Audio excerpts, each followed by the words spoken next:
So, indeed, it's a miracle that in the 60s, we managed to build in Soviet Union a broader underground educational movement in different places, and there were different sources for that. I am originally from Riga, Latvia, but we had groups in Leningrad, in Moscow, in Kiev, Odessa, Kharkov, and even in Tajikistan, in Frunze. So we established a nationwide organization, underground Jewish educational system, to educate our people. For that time, the assimilation was very high in Soviet Russia, means intermarriages mostly. 70% of people of my age, at that time I was 20, would intermarry. So we thought we have to save our people. And the main approach, main way to save the people is to give them Jewish knowledge, to understand why they are Jewish and what is the meaning of being Jewish and what is the value of being Jewish. Me, myself, I was, as people of my age here, I was member in a Komsomol, in Communist Youth Movement. So it's a whole story to tell how I transformed from a member of Komsomol to be an activist in underground Jewish organization. I personally was inspired by my brother, my cousin, Menachem Mendel Gordon, that was from Chabad, but there are many sources for that. And what we would do in the underground groups, simply teach people Hebrew, Jewish history, and tradition. It was certainly illegally. Certainly, if the KGB would know about our activities, they simply could arrest us. And I remember one of my friends told me, you know, we may be arrested for our activities. I looked at him strangely, you know. It was that joyful, you know, to be part of this movement. You can't simply think about any danger. You simply enjoy to do that. And if you enjoy, you are not afraid. And never I thought that, okay, arrested, you know. People of my age know that the difference between a prison and regular life is not that big, you know. A small difference. Like we would call it a big zone and a small zone. I mean, zone as like a prison. It was a big prison and was inside a smaller one. Not that much. So no reason to be really afraid that we may be arrested. As far as you are involved in something very interesting, you know, imagine, you know, to have an underground printing house. I was an editor of underground magazine called Iton, nationwide. So to publish it, to write articles, to look for new writers, and then educate people anyway, etc., etc. But finally, people come to a conclusion that it will not help.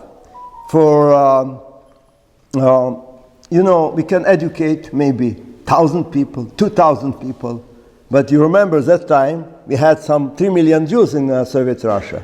We can't reach them.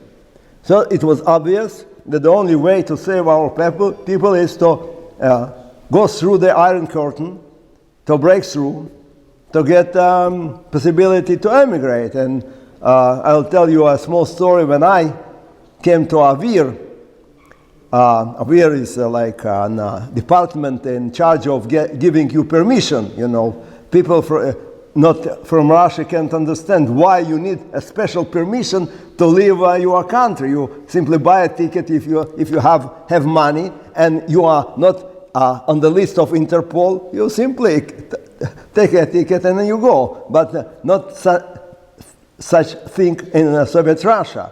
You needed a special permission, so I went to see the head of the Ovir and asked for permission to live with my family. He told me, "You're a young man, you know. You have to build communism." and you build communism and you will die here in Soviet Russia. Never, never you will leave Soviet Russia. Forget about that. Go away. So this kind of treatment would get everybody. It was obvious, people simply would tell me that I'm stupid, why I need to declare that I'm willing to leave Soviet Russia. It will bring no good to me, just harm my possibility to be admitted to university, etc., etc. But as far as I was a member of a fighting organization, it was really my goal to declare the authorities that there are Jews that are not glad to stay anymore in Soviet Russia. And as far that there was no possibility to leave, no immigration, you can Google it and find, let's say, in 1960, 1962, 64, maybe some 100 people got permission for the whole year. So it's how it come about, the idea of the hijack the Russian airplane. Better to say, it happened because of our friend, Mark Dimshitz, that studied in the underground group in Leningrad. He was a member of underground classes in Leningrad, and then he used to be formerly a fighting pilot with Soviet Air Forces. And it is how he suggested that let us buy tickets to board a regular Soviet airplane and somehow trying to defect.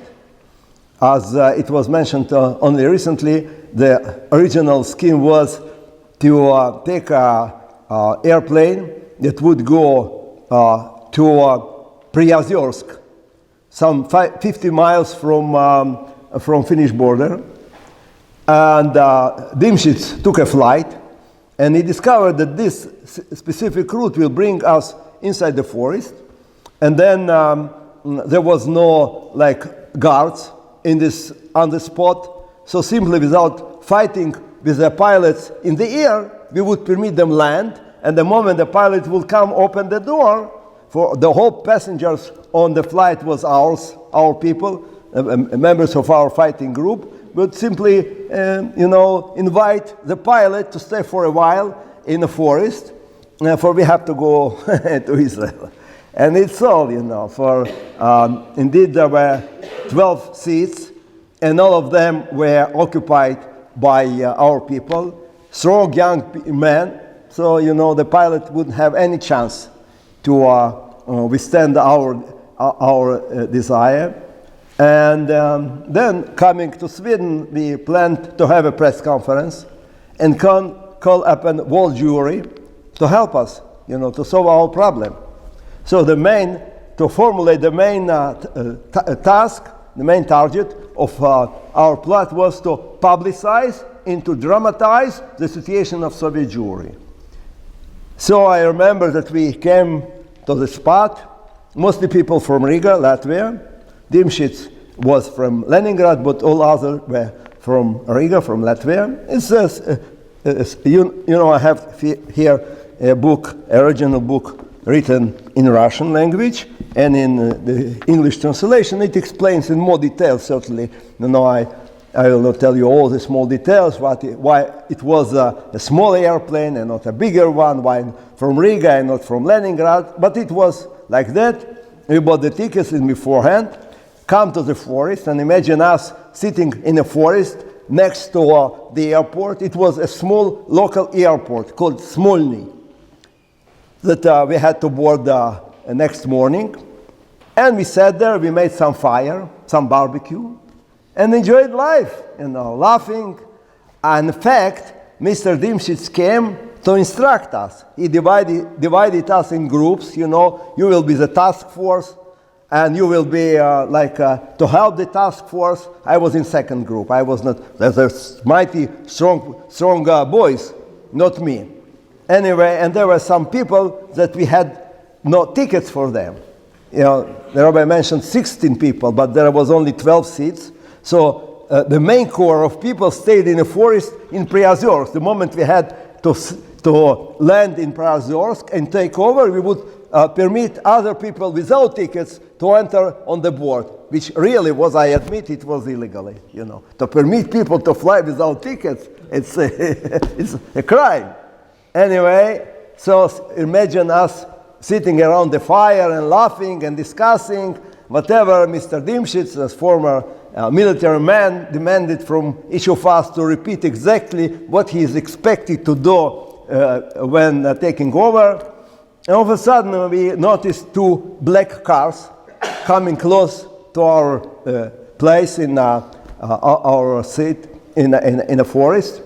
Black cars, black Volga, with numbers 005, and the second was 006.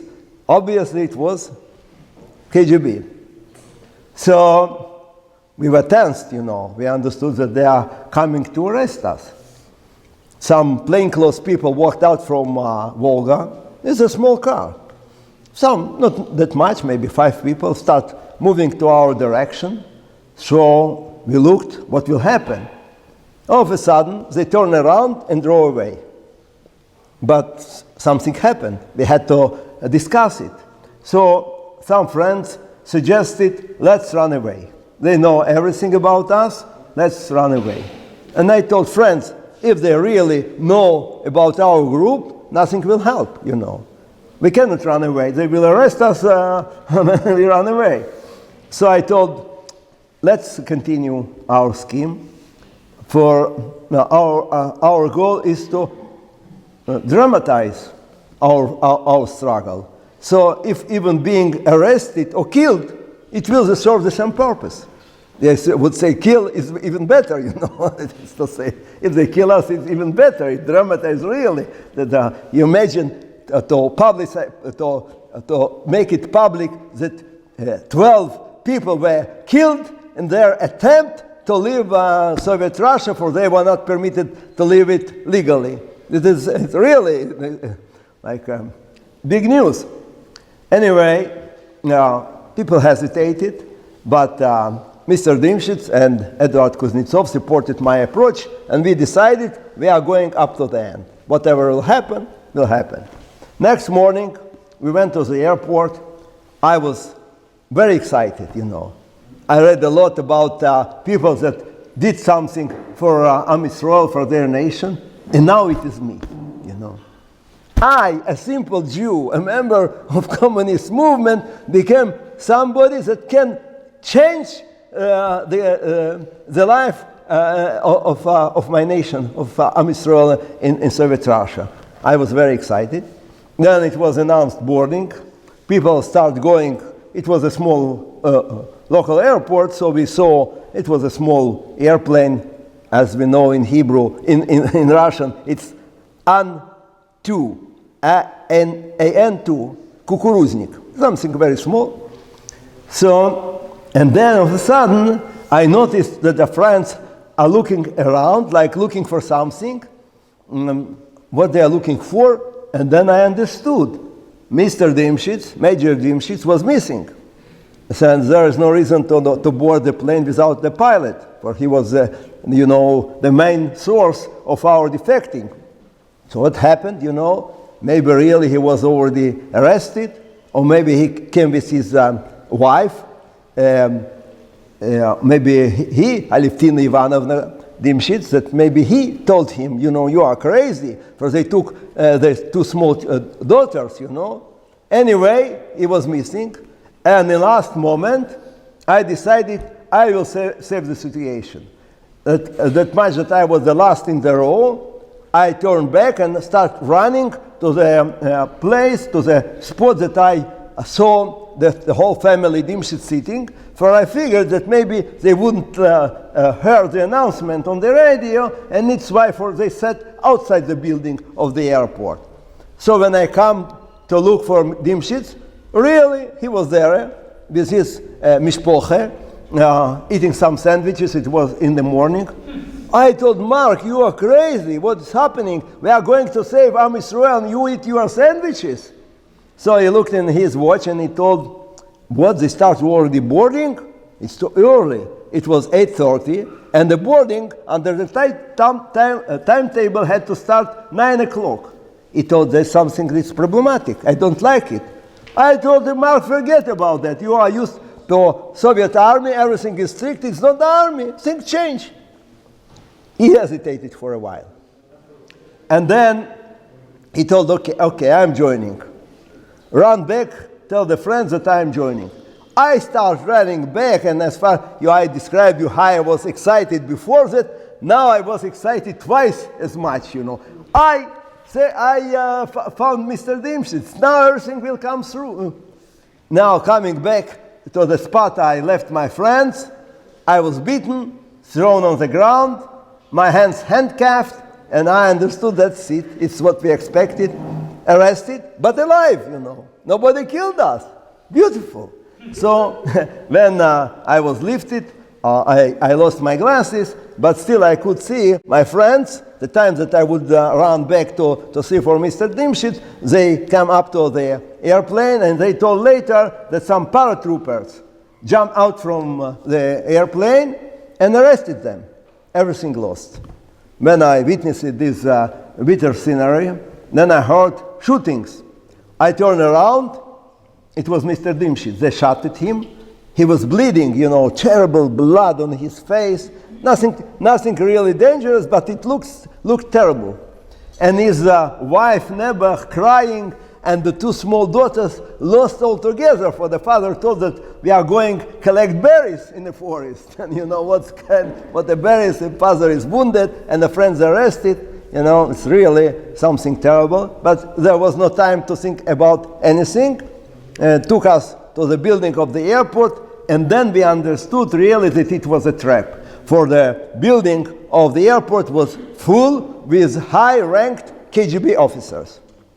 Immediately started interrogation. I was pushed in a small office. There were two colonels, polkovniki, and they produced a piece of paper, a sheet, like an order of my arrest by the prosecutor of this district, telling that under information of secret services of KGB on the territory of the airport is acting underground Jewish terrorist organization.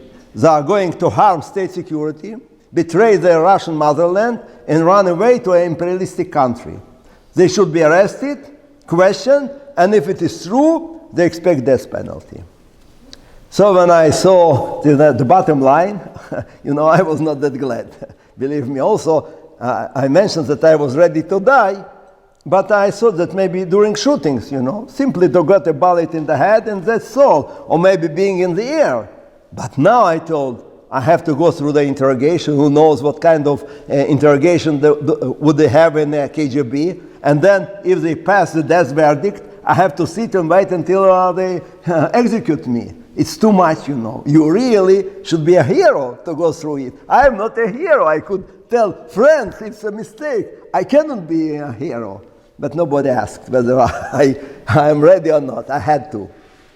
Anyway, I refused to admit guilty and give evidences. Nothing helped. They told, we saw people like you, Now we take you to interrogation in a special KGB prison. You will tell everything. So on the way to this prison in Leningrad, there is so-called big house, Большой дом of KGB in Leningrad. On the way, I was seated in the kind of this black Volga, and there was a hole in the window that I could watch Leningrad, a beautiful city. It was morning, people going to work, there were students. Even I remember a mother with a cart, driving with a small child in it. It was life. And I lost my life. So I asked myself, do you regret? Maybe it was a mistake. I hesitated for a while and I thought, no, I am glad. I am glad that I did it, for I know that if you really love something, you have to sacrifice. Sometimes with money, sometimes with health, and sometimes with your life. I love my nation. I love Eretz Yisrael, and I am glad and privileged that I was ready to sacrifice my life. But then, later on, being under interrogation, things change, When you're isolated, you are alone. Each of us was seated in an isolated cell, people start talking. Step by step, people start talking, naming other people that were involved, and not specifically in hijacking, even in teaching or studying. A lot of people were arrested. Tens of them got arrested. In Leningrad, in Riga, in Kishinev, in Moscow, it was terrible. So I blamed myself that I did it, Sometimes you are brave, you are going to save your people, and it turned out that it is only harmful, nothing helped. Anyway, it's a long story. Read it up to page 87. And later on, I will tell the whole story, for I have another issue to tell you.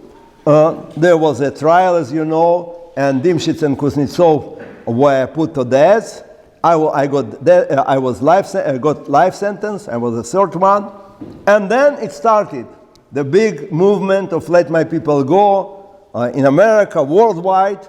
And mamish, it was the beginning on Hanukkah. Then they passed the verdict. In the end of the Hanukkah, they stepped back and canceled death penalties and life penalties.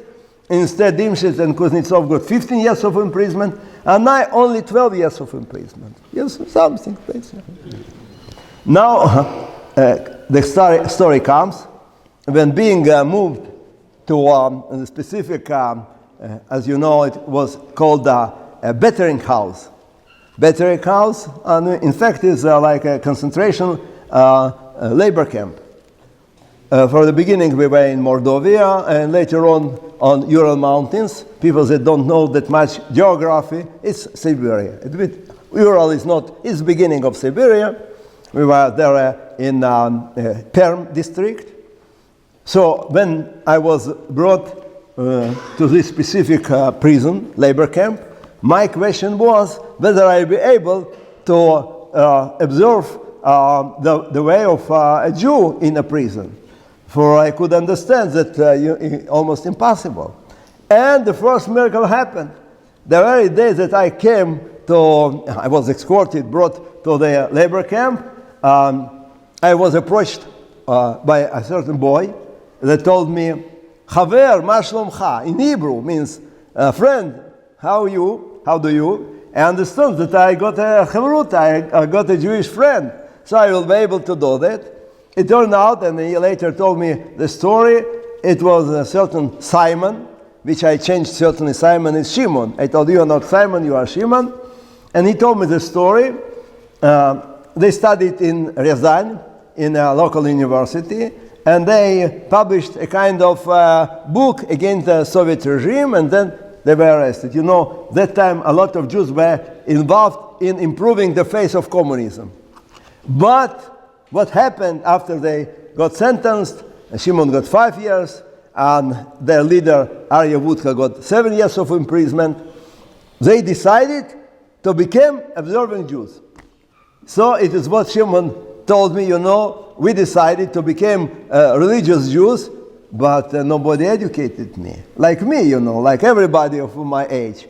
So he told me when I heard on the radio that there is a group of hijackers arrested in an airport, Jewish hijackers, I figured maybe some of you can teach me, be Jewish.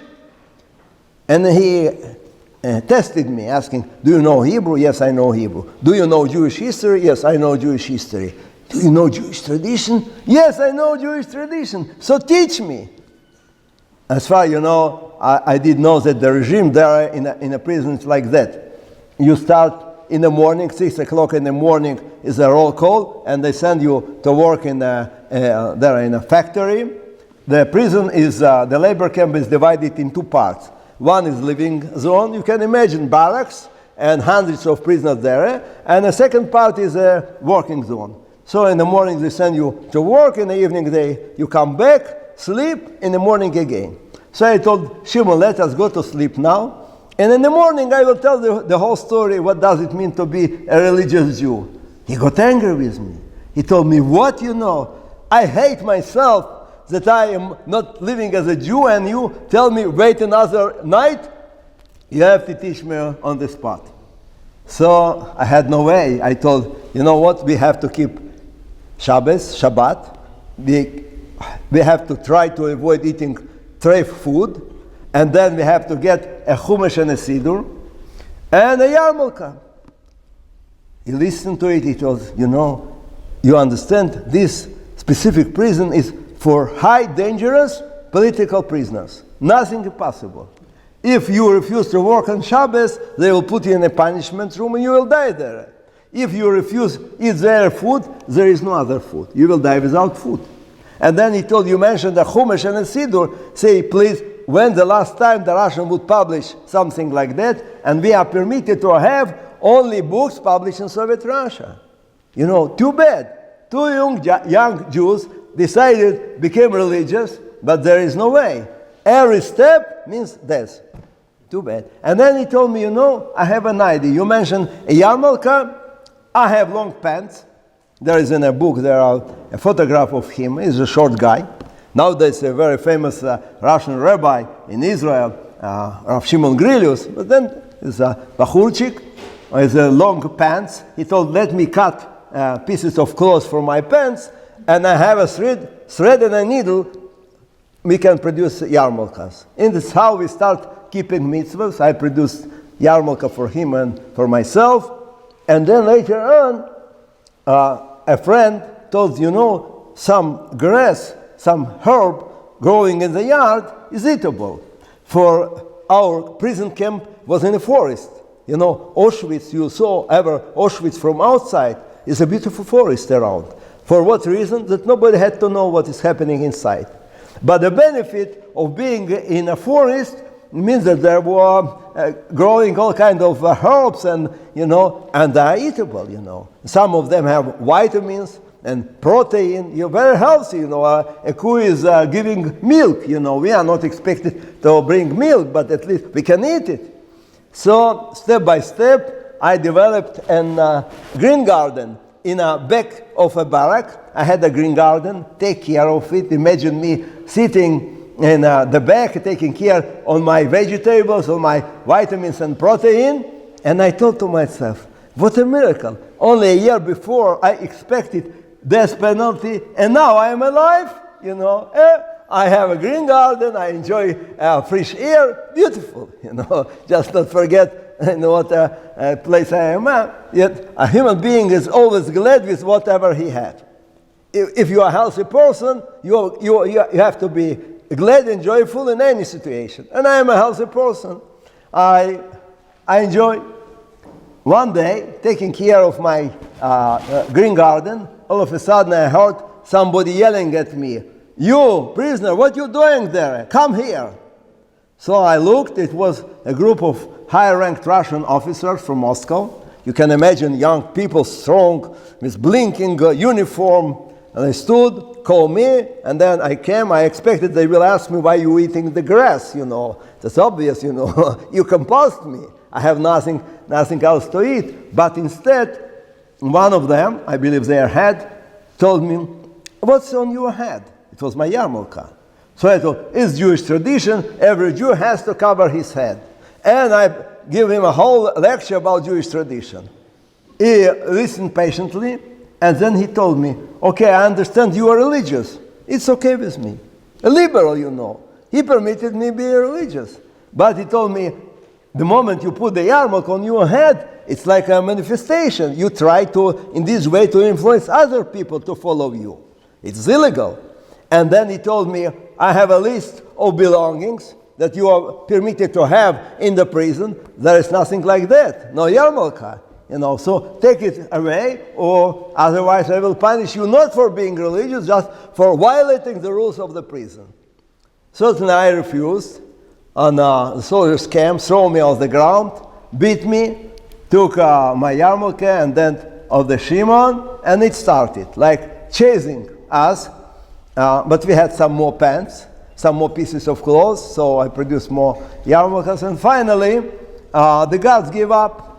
Why? They are paid officers, and every paid officer feels that the salary is not enough, And then it's an additional job to run after fanatic Jews, a new job. So they stop it, And we felt that we won, but not altogether. Later on, my father came to see me, and it was permitted once in a year to have a private meeting with your relatives, with your close relatives and my father. So when he came, I was very glad, and I asked him to bring some kosher food and tell more stories. For that time, I was aware that after whatever happened with us, our arrest and a big noise, Soviet Union decided, the government, the Central Committee of the Communist Party decided in 1971 to change the immigration policy. In 1971, some 30,000, 1,000 Jews got permission to leave. You can Google it, you know. Next year it was even more. Some 35,000 Jews got permission to leave. In 1937, there was almost 50,000 Jews. The migration started. So I was glad to know, and I asked my father to bring more news. People are leaving, etc. So when coming to see my father, before entering, it was a special room for private meetings. I was stopped by an officer, and he told me, "Hey, you are violating our regime. You are having the yarmulke. Remove it, or otherwise we shall cancel your meeting." I felt bad, you know. But I felt that I can't do anything about that. I told, no, I am not permitted to remove a yarmulke. It's Jewish tradition. So your meeting is canceled. Immediately as they closed the door, I told them, at least permit me to talk to my father to explain what's happening. In no way, you know, you are a criminal, you know, you violate our regime, we shall punish you, go to work. And certainly they told to my father, your son is a hijacker, a terrorist, you know, he doesn't behave well in the prison. Like, you know, what could I do? Influencing better on other prisoners. Like what? Compulsing them to take drugs or what? You know. In fact, I told them Torah, but it was illegal. Anyway, then my father would write me a letter. He couldn't understand why all of a sudden this meeting was canceled. He would write me, please behave better. For who knows, maybe next year I will come. It's the last time that I can see you. I'm an old man, an ill man. It's so a long way from Latvia to Ural Mountains. I cannot withstand it. What could I do? For I understood that it will happen again, and it happened again when I come to see him. Remove your yarmulke, and you know it's not in Torah, as we say. It is not the oraisa, and it's not like an obligation. But the moment I told them that it is important to Am Yisrael, I am not permitted to give up. For if I give up this small tradition, they will tell, the Jews are now always cheating. He told that it's important. The moment we push him, you know, so what? He will not eat the kosher food. What happened, you know? Terrible. He's a young man. Nothing will happen. The moment he is giving up, it means there are, in fact, nothing important for the Jews. They will give up everything. So I decided I will never compromise. I will die, but never give up. You know. So it happened that after several years, my father passed away, and that's it. And the only benefit was that Shimon accomplished his years in prison and come to see my father and explain the real reason of being punished. So I believe my father was proud with me. But again, you know, if you go to hijack an airplane with weapon, it means you are a soldier. And a soldier shouldn't have sentiments. Your father is very important, but I am here on a mission for everybody. And I decided to behave as a religious man inside the prison, to be a symbol for people outside, to follow me, to become religious, for I felt that it is the way to save my nation. And then later on, we discovered the way to smuggle inside a chumash and a siddur. You know, as I mentioned, the officers are paid officers, and the paid officer always feels that it's not enough. Salary is not enough. So an additional income when you bribe the supervisors, and they smuggle inside. For the beginning, it was for non-Jewish prisoners, some maybe vodka and tea. If you take a pack of 50 grams of tea and boil it in water, it's like narcotics. So to smuggle inside tea, check it. Somebody drank 50 grams boiled tea. It's very strong. Anyway, and then we did know who is taking the money. Not everybody, not all the guards would take the money. And we indicated our relatives to contact this specific guard and ask him to smuggle inside a siddur. And it happened. I was told once coming back from the Enterprise in the evening that the siddur is already under my mattress. I lifted the mattress, and really it was a beautiful prayer book inside, but it was that good that I couldn't use it. For the time the Russian wouldn't publish books like that. And on the second floor of my board was an Ukrainian policeman that used to kill Jews during the Holocaust. So certainly he would inform immediately the authorities that Mendelevich has a strange book. So what to do? I decided I will voluntarily go to work at night. The Enterprise would work around the clock, 3 shifts. So the most hated shift was certainly at night, like 11 p.m. up to 6 a.m. Nobody would be ready to go. What is the benefit of working at night? When you come back to the barrack, it is almost empty, and I could use my siddur. And then I had another brilliant idea. I decided I will copy down my siddur in small pieces of paper, that much as a matchbox. I am carrying it with me to show you how it looked like my prayer book. Where is it? Lost, forgot. Don't find it right now. Oh, it is here. So it's like a Russian matchbox.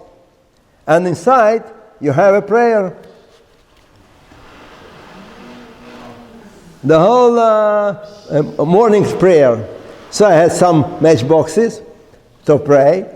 And then I decided, what if I make another set? So imagine me seated between 2 boards and copying down on small pieces of paper my siddur. When I finished the second set, I thought that a miracle happened to me. All of a sudden, I remembered by memory all the prayers. Why it was important? Certainly was important. For imagine being put in a punishment room. And not to mention that the punishment room is not a pleasant place, It's a small, cold, almost no food. But the terrible thing is that you have nothing to do. Day after day, you have nothing there. You can go crazy. And I had an occupation. I could pray, And normally we pray like the morning prayer takes like 40 minutes. I would stretch my prayer for 3 hours, For I enjoyed it. I would mention in the prayer, we mentioned Avraham Avinu, Yitzchak Avinu, David HaMelech. I felt that I escaped the prison. It was my way to escape the prison, to stay in a different dimension of freedom. It is what I call my life in a prayer. Unbelievable. Etc., some more developments. And then we found a way to escape working on Shabbos. Shimon was released. There was an Ukrainian prisoner from the young generation, not involved in Holocaust, that was in charge of reporting the authorities the quantity of production we would produce during the day for everybody. Every prisoner had to produce 100%. If you don't produce 100%, you would be punished. So he would give the report of how much everybody produced. So I arranged with him that I will prepare for Shabbos in beforehand. And he will report that as if I produced it on Shabbos. Understand? So I would come to the Enterprise. I had my shelter standing there and praying. And then if I could hear the guards coming in our area, I would escape simply, mixing with other prisoners. There were some hundreds of them, In the factory, everybody is going to his way, to we. The guards don't know exactly what we are doing. I'm here, I'm working. Okay, one day, after several years of this kind of experience, all of a sudden, I praying on Shabbat, I heard heavy steps in my back. So I turned around to escape. I understood the guards entered somehow that I couldn't notice them. But in a moment, I saw that they blocked my way. And there was a head of the prison, Major Fyodorov, and some other officers. And they enjoyed me to take me in trap. Somebody informed that I don't work on Shabbos. So Major Fyodorov told me, in a very quiet way, enjoying, like a cat and a mouse, he told me, Mendelevich, you would like to eat, you have to deserve your food. There is like a slogan in Russian, "Кто не работает, тот не ест." You have to work to deserve your food. Please go to work. So if he was not knowing that I'm keeping Shabbos, I would pretend myself that I am going to work. But I was aware that he knows. So I answered in the same quiet manner, Major Fyodorov, I am a Jew. The Jews don't work on Shabbos. Then he became really angry. He had reddish hair, so he became red with anger and started yelling and telling, what? You think you are in a restaurant, in a hotel? You are in my hands. If you don't go to work, I will put you on the ground and you will die there. Go immediately to the work. This meaning of pikuach nefesh, there is a danger for your life, you are permitted to work on Shabbos. So I had to consider whether it's pikuach nefesh or not. There was no pikuach nefesh. He just yelled at me, I thought to myself, if really he will put me under the ground and I will die there, maybe I will reconsider. But so far there is no danger. I told him, Major Fyodorov, don't yell at me. I am not afraid of you. I have my commander. He doesn't permit me to work on Shabbat. So take him in a punishment room. They took me in a punishment room, and I was privileged, I thought, what a privilege, to be punished for keeping Shabbos. I thought, maybe I am the only one in the whole world that right now being punished for keeping Shabbos. It's a privilege. It's a benefit. So I stayed there for a week. In the end of the week, they opened the door. You can go. Where to go? It was Shabbos again. The enterprise. I thought, thank you, I better stay in a punishment room. So, indeed, I got to use, I'm from age 16 working in a factory. I'm a Russian man, I'm used to this way of life. Nothing terrible, some bread, some water, so what? So, next Shabbat again, after this Shabbat again, until they understood that nothing will happen, I got adjusted to the punishment room and praying hour after hour, my prayers, and trying to speak with other prisoners, etc., etc. So they brought me to another court and sentenced me to 3 years of imprisonment for being a parasite. Like I refused to work on Shabbos, it's parasite. Okay, so they moved me to Vladimir. There's a special prison for special dangerous prisoners. And when on the way, they would bring the prisoners in train. There is millions of prisoners in Soviet Russia. So the only way is to move us in trains, like a real prison on the railway. So being there, I managed to publish an Chumash and a Bible. How? I got illegally, smuggled inside Chumash from Israel, and then we had there in Soviet Russia a magazine called Sovetish Heimland, the Sovetish Motherland, published in Yiddish, but in Benice it was written in Russian that it is permitted by the authorities. So I took the first page of this Russian magazine, made some glue, you chew bread, and it has amilan, so it's like a glue. And I glued this first page to my Chumash, to my Bible, and it was written that the letters in Hebrew and Yiddish is the same. They don't know, they cannot read Yiddish. They saw that it is something written in the strange letters, and in Benin written as it's permitted, So I published the first legal Chumash in Soviet Union. So, and then when I arrived, they escorted me to the prison. The first question that I asked, what kind of occupation do they have in this specific Vladimir prison, to figure out how I can escape not to work on Shabbos. And then the officer told me, what? There is no occupation for you. He told me, who is seated there are killers, bandits, mafia. If we permit you to meet together in the enterprise, you will kill each other, So better stay like animals, each of you in your cell, never meet. So indeed, for regular prisoner to walk out to enterprise is good, to meet people, to mix with people, instead of being seated all the time in this small cell with, say, a cell like that, with 6 prisoners in that. So we had to walk in turn, for this pathway was very small, and each of us would walk for a half an hour, and then somebody else, just to exercise our legs, not to sit all the time on the board. So to walk out is beautiful. No occupation for you. But for me it had a different meaning, It meant that for 3 years I would have no problem of keeping Shabbos, It was not a punishment for me, it was a benefit. Understand? So I got my Chumash inside the cell, and I had no problems with keeping Shabbos. Sometimes when some Jew was seated with me in the same cell, for the prisoners are being moved from one cell to another, I could even teach Chumash in the prison. And we had holidays. It was a joyful time. Not to mention that to stay for 3 years without fresh air and without real food, poor food. It was not that good. It certainly harmed my health. But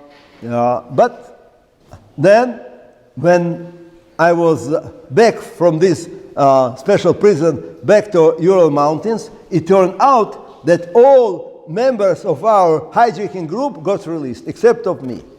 What's the reason? There is a lot of explanation. Certainly I was considered the most dangerous, that even Dimshitz and Kuznetsov got released, and I stayed there. But I was busy, I detected that some prisoners are Jewish, and I started teaching them Hebrew and tradition. As we say, there is a Hebrew proverb that says that in every place, try to be a mensch. So I tried to be a mensch, a man in this situation. And then when the KGB found what I am doing, they confiscated my books. It was too bad. What to do, I felt that I have to protest. But I was already 10 years in the prison. I had no power to protest. What to do? And I had an Ukrainian friend that spent in the prison 27 years.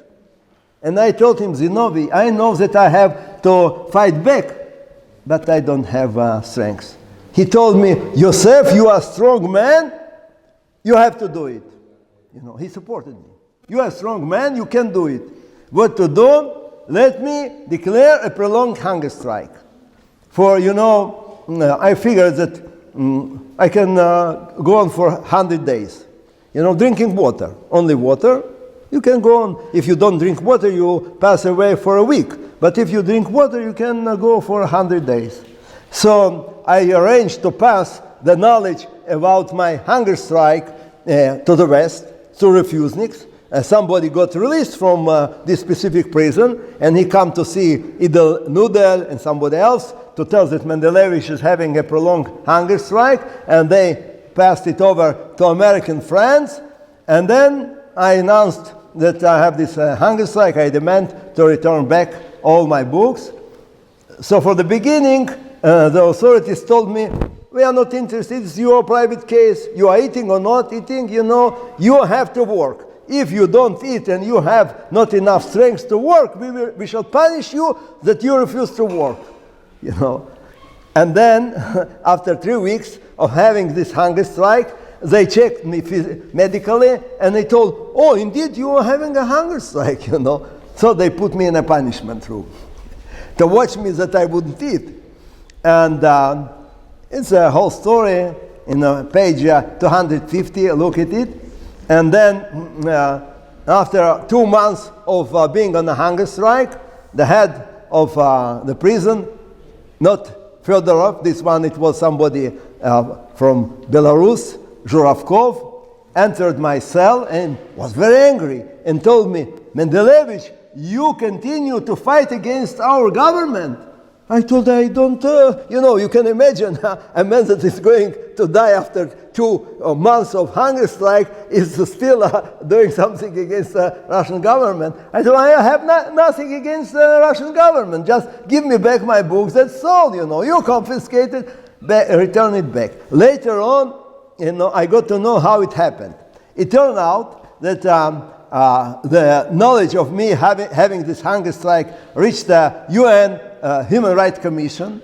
Normally it is not that good, but that time the Russian representative blamed the Israelis for violating the legitimate rights of Palestinians, and then the American ambassador stood up and told, what you Russians speaking about human rights? What about the Jewish boy that's going to die that you confiscated his Bible?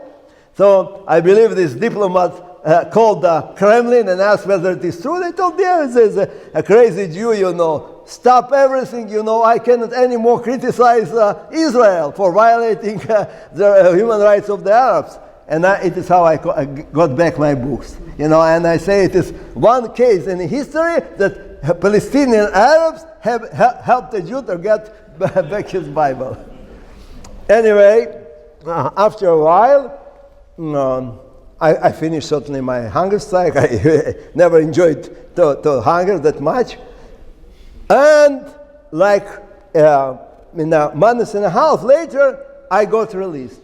I was taken away from Ural Mountains, brought by airplane directly to Moscow. There was a Lefortovo prison. And then I was announced that there is a decree of Supreme Soviet that I don't fit anymore the criteria of Soviet citizen. It took for them 11 years to decide that I'm not exactly what they would expect from a Soviet citizen.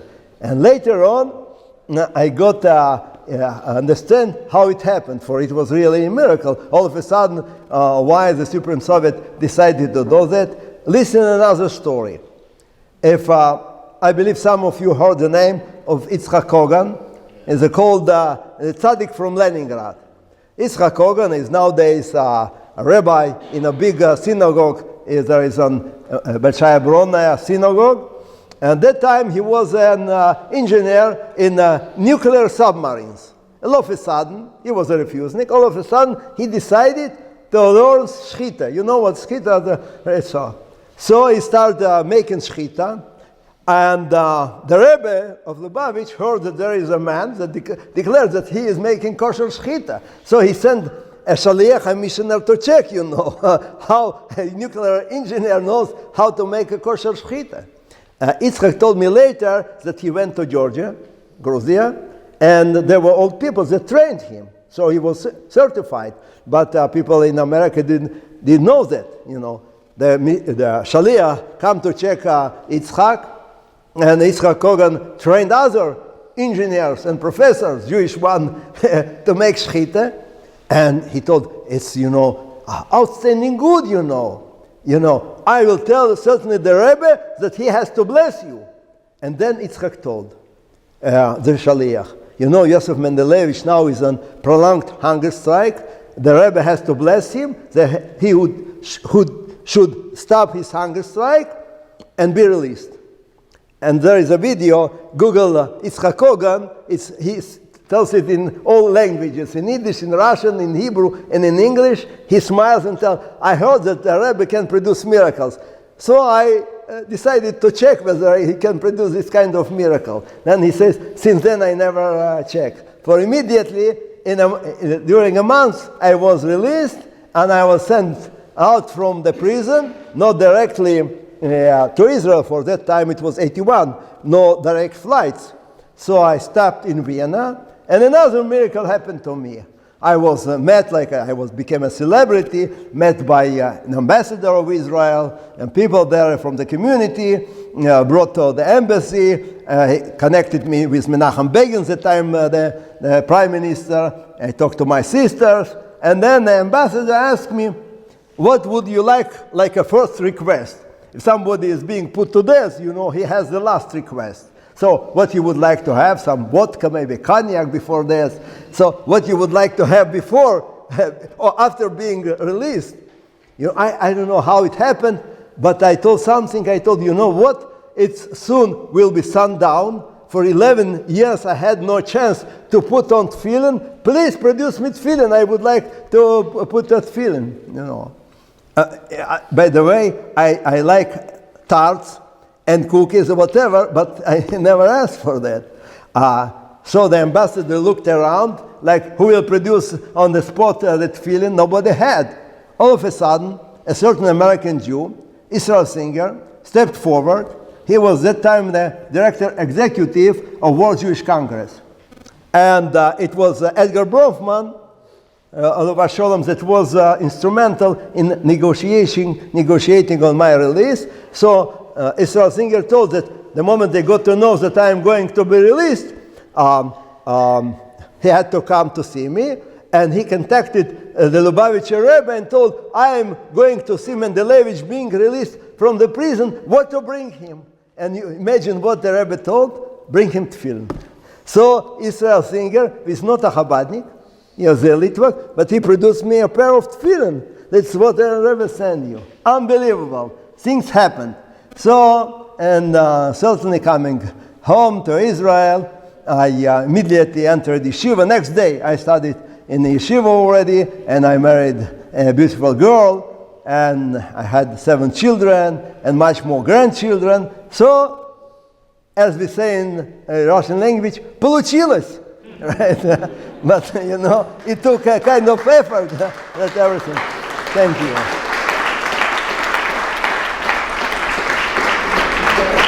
Thank you. I'm very moved.